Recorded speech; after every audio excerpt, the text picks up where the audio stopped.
नमस्कार। विचार एक नई सोच के सभी पाठकों को और दर्शकों को मैं एक बार फिर माँ गंगा के तीरे और सनातन धर्म की जो विदेशों में जो परचम लहरा के आए हमारे महंत श्री रवि प्रपन्नाचार्य जी, जो कि संत समाज ऋषिकेश साधु समाज के संरक्षक हैं, अध्यक्ष भी हैं, और उन्होंने जो अपनी ये 3 महीने की जो यूरोप की यात्रा करी सनातन धर्म के प्रचार और प्रसार के लिए। तो आइए हम जानते हैं अपने महंत श्री रवि प्रपन्नाचार्य जी महाराज जी से। महाराज जी, पहले तो आपका स्वागत है विचार एक नई सोच के हमारे सनातन प्लेटफॉर्म पे। तो मैं आपसे ये जानना चाहता हूं कि आपने इस यात्रा की जो शुरुआत का विचार आपके मन में आया कैसे? पवित्र पावनी माँ गंगा के तट पर हम विराजमान हैं। इस माँ गंगा की कृपा है जो हमारी पर्यावरण संरक्षण संवर्धन गोमुख कलश यात्रा, और ये बड़े भाग्य से हम संत को, हमारे भक्तों को प्राप्त होती है ये कृपा, भगवत कृपा जिसको कहते हैं। और आपका धन्यवाद करता हूं कि आज के कलिकाल में आप जैसी सोच, एक विचार आपके मंच के माध्यम से समस्त जनमानस को आप लाभान्वित कर रहे हैं। आपके द्वारा लोगों को नई सोचने की जो शक्ति खत्म हो चुकी है, युवाओं में नशे की ओर बढ़ रहे हैं, आपके द्वारा एक मार्गदर्शन मिल रहा है गंगा की अविरल धारा की तरह। मैं आपका धन्यवाद करता हूं। और ये हमारी यूरोप आध्यात्मिक यात्रा एक समस्त महंत रवि प्रपन्नाचार्य की यात्रा नहीं है, ये समस्त जनमानस की यात्रा थी। और इस यात्रा में वसुधैव कुटुंबकम की यात्रा को मानते हुए जिस प्रकार माँ गंगा की अविरल धारा गोमुख से लेके गंगा सागर तक बह रही है, उसी प्रकार ये हमारी यात्रा यूरोप आध्यात्मिक यात्रा जन जागरण यात्रा के माध्यम से हमने लोगों को जागृत किया है। जो हमारे सोए हुए लोग हैं, जो जान के अनजान बने हुए हैं, ये यात्रा उसका एक सरल माध्यम है। अपने भगवान मेरा जीवन संसार के लिए हो, ये जिंदगी हो लेकिन उपकार के लिए हो, मन में विवेक जागे हम धर्म को न भूलें, चाहे हमारी गर्दन तलवार के लिए हो। बंधुओं, एक जो पशु भी है ना, कुत्ता भी है, वो भी अपनी जीविका ढूंढ लेता है, अपना सोने का स्थान ढूंढ लेता है, लेकिन बोल नहीं सकता, लेकिन समझता सब है। उसी प्रकार हम मानव मात्र को भी समझना चाहिए जो भगवान ने 84 लाख योनियों के बाद ये मानव शरीर हमें दिया है। किस लिए दिया है? खाली खाने के लिए नहीं, पहनने के लिए नहीं, इसके अलावा भी हमारे को बहुत कुछ करना है। जिस प्रकार माँ गंगा की अविरल धारा बह रही है, सबका कल्याण कर रही है, लेकिन हम इसको भी गंदा कर रहे हैं। तो हमें समझने की जरूरत है, और यही हमारा उपदेश हमारी जो यूरोप आध्यात्मिक यात्रा का था, और उसको हमने सिद्ध भी किया। स्वामी जी, जैसे आपने सनातन धर्म की यात्रा, सनातन धर्म के प्रचार प्रसार को यूरोप में जाकर के बढ़ाने की कोशिश करी, लोगों को प्रेरित किया सनातन धर्म के लिए, तो आपको कुछ कठिनाइयों का जो सामना करना पड़ा, किस प्रकार की कठिनाइयों का आपको सामना करना पड़ा वहां? देखिए, हमारी यूरोप आध्यात्मिक यात्रा जब ऋषिकेश से प्रारंभ हुई तो सभी संत, अखिल भारतीय संत समिति, विरक्त वैष्णव मंडल, खड़ दर्शन साधु समाज, युवा भारत साधु समाज, सभी में सबका आशीर्वाद, सबका विश्वास और सबके स्नेह के साथ ये यात्रा माँ गंगा के चरणों से होती हुई यूरोप की ओर बढ़ी, और ये यात्रा सुगम भी रही। हमें कठिनाइयों का सामना इसलिए करना पड़ा क्योंकि भाषा की प्रॉब्लम। और देखिए, जब आपका मन शुद्ध हो, आपके विचार शुद्ध हो, आपका आचार शुद्ध हो, तो बाधा कुछ नहीं होती।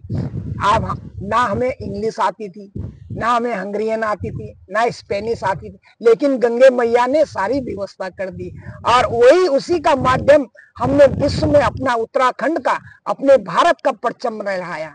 इधर 22 तारीख को हमारे रामलला विराजमान हो रहे थे, उधर उधर प्रेम की गंगा यूरोप में बह रही थी। देखिए अद्भुत संगम, इसी को तो वसुधैव कुटुंबकम कहते हैं। हमारे रामलला, मैं आ नहीं पाया, पर मेरी श्रद्धा मेरी अपने रामलला पे थी, मेरे आंसू रामलला के चरणों के लिए थे। तो बाधा कुछ नहीं होती है, अगर आपका संकल्प अच्छा है, आपकी सोच अच्छी है, आपके विचार अच्छे हैं, जैसे आपका संकल्प है, एक सोच, एक नए विचार के साथ आप आगे बढ़ रहे हैं, तब समस्या कुछ नहीं होती, लेकिन सोचने की शक्ति अच्छी होनी चाहिए। स्वामी जी, जैसे आप ऋषिकेश में रहते हैं, और आप जब विदेश में गए तो मैंने कुछ आपके वीडियोस देखे कि जो बर्फ थी, तो बर्फ में तो तापमान बहुत कम हो जाता है, उस बर्फ में आपने 30-40 मिनट तक का जो योगा और प्राणायाम किया, तो वो शक्ति आपको कैसे मिली और उस समय कोई कठिनाई आपको महसूस हुई? अगर आपको महसूस हुई तो आपने ऐसा क्या नाम लिया कि आपकी सारी कठिनाई दूर हो गई? देखिए, आपने बहुत अच्छा क्वेश्चन आंसर किया। -3 में जहां हम सोच भी नहीं सकते, जहां हम कल्पना भी नहीं कर से बैठने तक की, वहां एक तरफ स्नोफॉल हो रहा है -3 में, जब हमने प्राणायाम किया, अपने इष्ट को याद किया। देखिए, युवाओं के लिए एक संदेश अगर हमने देना है तो हमने यूरोप की धरती से दिया, ना कि हिमालय की धरती से। हिमालय में हमारे ऑलरेडी ऋषि मुनि युगों युगों तक तपस्या कर रहे हैं, लेकिन अध्यात्म की जहां जोत जगाने की बात हो, यूरोप की धरती में, स्पेन में, और स्पेन की धरती से हम हंगरी में जब -3 में हमने प्राणायाम किया, तो वहां के हमारे स्पेन हंगरी के एम्बेसी के प्रेसिडेंट, हंगरी प्रेसिडेंट, सभी संप्रदाय के लोगों ने देखा कि योग में कितनी शक्ति है, प्राणायाम में कितनी शक्ति है। हम आधा घंटा जब वहां प्राणायाम हमने किया तो वहां देखा अलौकिक दृश्य। ना हमारे को ठंड लगी, ना हमारे को ये लगा कि बर्फ है, लेकिन हमारा आत्मविश्वास, हमारा प्राणायाम, हमारे योग की विद्या को हमने साबित किया और वो वहां के लोगों ने माना भी। अगर आप देखिए, जिस प्रकार साक्षात प्रत्यक्ष रूप में माँ गंगा विराजमान है, लेकिन हम इसको गंगा नहीं समझते, हम इसको नदी बोलते हैं। इसको गंगा जल बोलने में हमें शर्म लगती है, क्योंकि हमारा स्टेटस बढ़ जाएगा हम इसको बोलेंगे। कई लोग इसको मिनरल वाटर बोलते हैं। अरे मूर्खों, आप वहां देखिए, पाश्चात्य संगीत में रह के, पाश्चात्य सभ्यता में रह के वो हमारी संस्कृति अपना रहे हैं, अपनी दानू नदी को हमारी गंगा बता रहे हैं, और हम सब कुछ आध्यात्मिक होते हुए भी हम अपने को भौतिकता में जी रहे हैं। यही अंतर है, और यही हमारे को यूरोप में जाके हमने संदेश दिया। हम क्यों बैठे? हमारे पे सुख सुविधाओं से कमी थी? हम नहीं, लेकिन हमने प्राणायाम किया, एक संदेश दिया वहां के लोगों में कि योग में इतनी शक्ति है, अध्यात्म में इतनी शक्ति है, हमारे सनातन धर्म में इतनी शक्ति है। आप चाहे हमें माइनस में बैठाएं, चाहे 0 में बैठाएं, जो सनातन धर्म की ध्वजा है निरंतर आगे बढ़ती रहेगी। और उसका प्रतिफल ये हुआ कि आज पूरे यूरोप में सनातन धर्म की गूंज गूंज रही है। मान मेरा कहना नहीं तो पछताएगा, माटी का खिलौना माटी में मिल जाएगा, सुंदर रूप देख कर भूला, धन और जवानी के मद में फूला, एक दिन हंसा अकेला टूट जाएगा, माटी का खिलौना माटी में मिल जाएगा। बंधुओं, समय निकालना पड़ेगा। समय जब चल जाएगा, अभी तो जवानी है, मद में चूर है, लेकिन एक समय आएगा जब खटिया में पड़े रहोगे, कंधा लगाने वाला नहीं कोई होगा। उस टाइम याद आएगी मैंने क्या पाया था, क्या खोया था। इसलिए बंधुओं, समय पर जो रहकर काम कर लिया वही आपका कल्याण करेगा, वही बेतरनी नदी पार लगाएगा।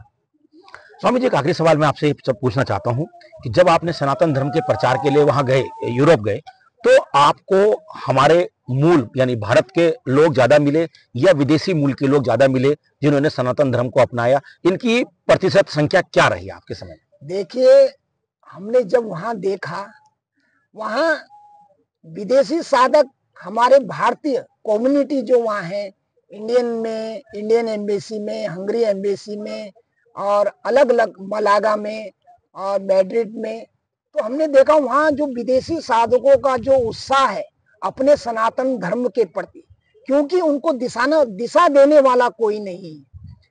वो जानते सब है, पैसा है, धन दौलत है, ऐश्वर्य है, गगनचुम्बी इमारतें हैं, ऐशो आराम है, लेकिन अध्यात्मता नहीं है। अध्यात्मता हमारे सनातन धर्म में। और जब वो देखते हैं कि वसुधैव कुटुंबकम, पिता एक कमाने वाला है, 100 खाने वाले हैं, वही शादी कर रहा है, वही बालकों का पालन पोषण कर रहा है, तभी भी सुख में जीवन बिता रहा है, वो देखते हैं ऐसी क्या शक्ति है। और मैं धन्यवाद देता हूँ वहां के अप्रवासी भारतीयों को, जिन्होंने वहां रहकर अपने सनातन धर्म को बचा रखा है और सभी को जोड़ के वसुधैव कुटुंबकम की भावना जोड़ के लगाए। और आज के परिवेश में मैं माननीय प्रधानमंत्री नरेंद्र भाई मोदी का धन्यवाद देता हूं, जिन्होंने भारत ही नहीं पूरे विश्व में सनातन धर्म का झंडा गाड़ा है। और आज मैं उनको विदेशी नहीं कहूंगा, वो हमारे सनातनी है। जिस प्रकार से हमारे सनातन आज विश्व में फैल रहा है, आप देखेंगे जब मैं हंगरी गया, जब 22 तारीख का रामलला का प्राण प्रतिष्ठा भारत में हो रही थी, तो वहां विदेशी गायत्री मंत्र का जाप कर रहे थे। वहां हमारे विदेशी साधक स्पेन धर्मालय आश्रम में, योगालय आश्रम में, साधनालय आश्रम में सैकड़ों लोग बैठकर गायत्री मंत्र का जाप कर रहे थे, ओम नमः शिवाय का जाप कर रहे थे, प्राणायाम कर रहे थे, स्वाध्याय कर रहे थे, किसी ना किसी रूप में उत्सव मना रहे थे।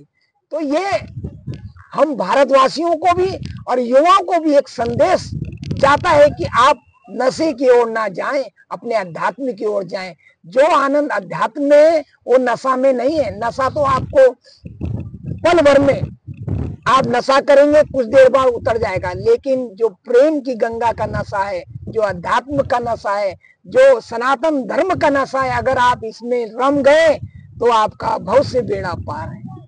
बहुत बहुत धन्यवाद महन जी आपका। और हमारी आगे भी भगवान से यही प्रार्थना है, जिस तरह से आपने यूरोप में जाकर के सनातन धर्म के प्रचार प्रसार को आगे बढ़ाया और अपने मूल वंशियों को नहीं, विदेशियों को भी जिस तरह से आपने आमंत्रित किया हमारे धर्म को अपनाने के लिए और इसकी खूबियां बताई, यज्ञोपवीत बताया, मेडिटेशन के बारे में बताया वहां जाकर के, तो आगे भी और जो विश्व की कंट्रियां जो बची हैं, धीरे धीरे आप प्रचार प्रसार के लिए वहां जाएं। जिस तरह से आपने यहाँ पर संत समाज, सनातन धर्म के संरक्षक आप यहाँ पर हैं, अध्यक्ष यहाँ पर हैं, इसके बचाव के लिए, गंगा के बचाव के लिए जो प्रयास आप करते रहते हैं, इन प्रयासों में और बढ़ोतरी हो और लोग धीरे धीरे सनातन धर्म को अपनाएं। जो लोग भूल चुके अपने आचार विचार, अगर थोड़ा बहुत भी अगर अपने मूल में कर जाते हैं तो आपकी जो साधना है वो सफल हो जाती है। साथियों, हमारे साथ जुड़े थे महंत श्री रवि प्रपन्नाचार्य शर्मा जी, जो अध्यक्ष भी हैं, संत समाज, साधु समाज, संरक्षक हैं सनातन धर्म में और मां गंगा के शुद्धता के लिए, सफाई के लिए निरंतर प्रयासरत हैं। तो मैं उम्मीद करता हूं कि महन जी जो है दोबारा विश्व की दूसरी जगह पर जाकर जब सनातन धर्म का प्रचार करेंगे, फिर हमारे चैनल पर आएंगे और फिर वहां हुए अपने अनुभवों को और अपने कार्यों को हमें बताएंगे। धन्यवाद। जय गंगे मैया की जय, सत्य सनातन धर्म की जय, गंगे मैया की जय, श्री रामचंद्र भगवान की जय।